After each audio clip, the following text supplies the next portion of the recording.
Dernier affrontement de la saison entre le Lightning de Tampa Bay et le Canadien de Montréal. Vous savez qu'il ne reste que 15 matchs à disputer en saison régulière pour le Canadien et de ces 15, 9 seront faits à domicile et 10 des derniers matchs qui restent à faire seront contre des équipes qui accusent un retard au niveau des points et donc le Canadien voit le calendrier en sa faveur et les adversaires du tricolore, ce soit le Lightning de Tampa Bay, sont une équipe extrêmement coriace menée par un joueur de grand talent en Steven Stamkos qui lui, à ses 16 derniers matchs, a accumulé 15 buts, 14 passes, il sera donc à surveiller. La seule bonne nouvelle pour le Canadien, c'est que le Lightning a un retard de 5 points au classement, eux qui sont au 11e rang présentement dans l'Est avec 3 matchs en main.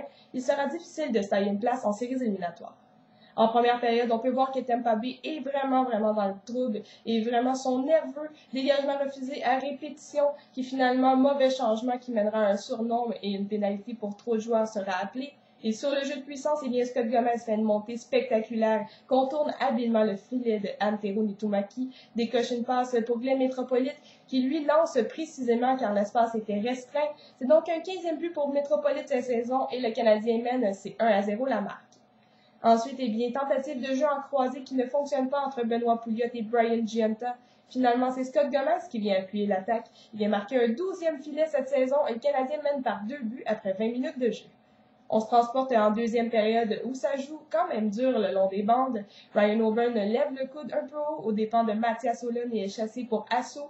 Et sur le jeu de puissance du Lightning, eh bien, le tricolore n'est pas capable de dégager son territoire. Algill croit bien pouvoir le faire, mais finalement, il envoie la rondelle directement sur le bâton de Steven Stamkos, qui n'a qu'à lancer pour marquer son 41e but déjà de la saison. Et l'écart est resserré à un seul but, c'est 2-1 la marque.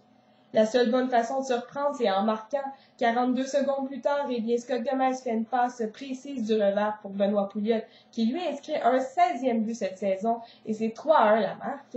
Et ensuite, le Canadien n'arrête pas de mettre de la pression sur la défensive vraiment instable du Lightning, et finalement, passe parfaite de la part de Scott Gomez pour Mathieu Darche qui lance et contre. Antero Niittymaki n'y pouvait absolument rien, mais triste mais vrai, il sera chassé du match après ce but, et c'est Mike Smith qui s'amène dans la mêlée. Comme je vous disais, la défensive du Lightning a des difficultés ce soir, en particulier Mésaros et Edman qui ont des performances à oublier. Et ensuite, le Canadien voit son avance vraiment se faire reculer.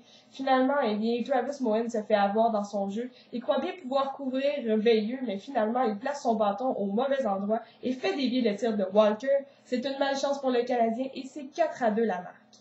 2 pénalités seront appelées en fin de deuxième période car les joueurs du Canadien se font prendre dans le jeu du Lightning, eux qui tentent de créer des choses car ils tirent de l'arrière par 2 buts. Et finalement, Ben Maxwell et Roman Amerlik sont envoyés au cachot. En troisième période, eh bien, la pénalité à Roman Amerlik se termine, mais le Lightning va écourter son jeu de puissance car Steve Downie donne un coup de bâton. Et de retour à égalité numérique, eh bien, Andrei Markov joue bien en appuyant l'attaque. Et puis Mathieu Darche tire en se retournant et marque. C'est surprenant, c'est un 2e but pour lui ce soir. C'est la première fois en carrière qu'il marque 2 buts dans un match. Et donc le Canadien mène 5-2 dans ce match. Tampa Bay ne lâche pas, alors qu'il ne reste qu'1 minute 7 à faire au 3e engagement. Martin Saint-Louis s'amène avec beaucoup de vitesse et décoche un tir du revers et bat le gardien de but Jaroslav Halak. Et c'est toujours 5-3 la marque en faveur du Canadien.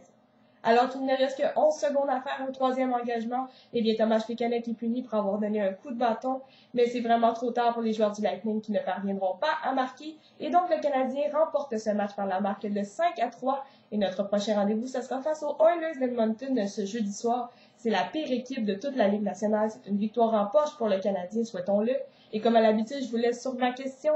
J'aimerais savoir qui vous croyez qui est le joueur d'impact chez le Canadien, qui est le plus utile présentement depuis la pause olympique.